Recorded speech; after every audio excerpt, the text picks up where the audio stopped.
I hope you're enjoying the Bible readings this week. And this morning we read a few verses that are a bit confusing, really, aren't they? One thing to ask in Genesis chapter 5 is, are we really what were we to make of the incredibly long ages that those men had in Noah's family tree? I think one thing to say is in the Garden of Eden, Adam and Eve had perfect bodies and brains, and we'd expect, they weren't expected to die. Their bodies weren't expected to wear out in the same way. And it seems that their bodies didn't degrade totally to the way ours are today, all in one go. Ours could never survive, 7, 8, 900 years the way theirs did. And so I take it quite literally. There's a textual variant. Sometimes scribes make errors when they copy things. We believe that God gave his word totally reliable and accurate as it was originally given, but sometimes you get minor differences between different translations, and some translations, including the NIV, have some of the men in Noah's family tree in Genesis chapter 5 having their children before their 100th birthday, and whereas in what appears to be the original, they're all over 100 years old when they have their child. If you compare the Septuagint, or English translations of the Septuagint, it seems to that seems to be before. Otherwise, you get some weird results elsewhere. With Noah being around with Adam still alive and things like that. You lose a few hundred years from the age, and also later on when it mentions the date of the Exodus, it doesn't. The dates don't match up, unless you see the Septuagint date as being original. Sorry, that's an incredibly boring digression, isn't it? The other thing that I wanted to mention was the Nephilim, because they are bizarre as well, aren't they? There's two main ways that the people trying to understand what's going on with the sons of gods and the daughters of men.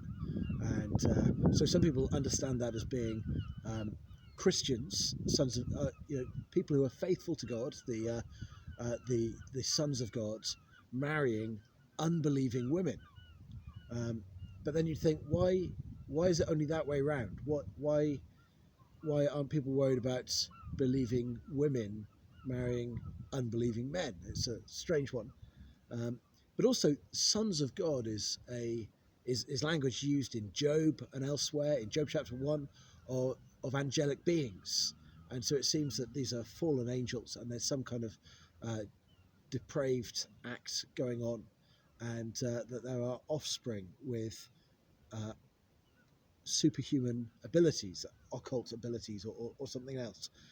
We get a bit thrown off track by the use of the word heroes there. Heroes, men of renown, because we use the word hero to mean someone who is morally good. It's Spider-Man kind of laying down his life to rescue New York, or it's Iron Man or whoever. Whereas the word means champion. He's the mighty one. Doesn't say anything about whether they were morally good or not, and it seems that these guys very much weren't. When you look at the rest of the chapter, they're part of the violence and the unrighteousness. That's just the level of oppression that's so revolting that God calls an end to their entire society and way of life. Then we get on to Noah and the waters rising way above the highest mountains, and what are we to make of that?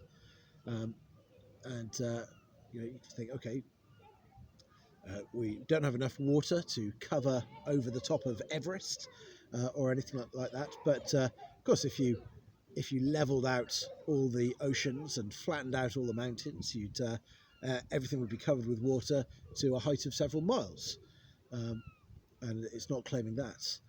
So what the Bible seems to tell us is that the geography of the earth looked very different at the time, and that in fact the flood itself would have meant a vast upheaval plate tectonics, and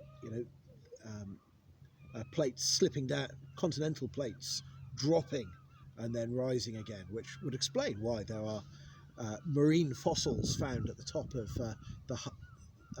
the Himalayas. Even the top layer of rock on Everest is full of marine fossils, which is not what you would have expected, but this is certainly consistent with it. Anyway, those are probably not very heartwarming, but they're just interesting, I hope. And yeah, happy reading.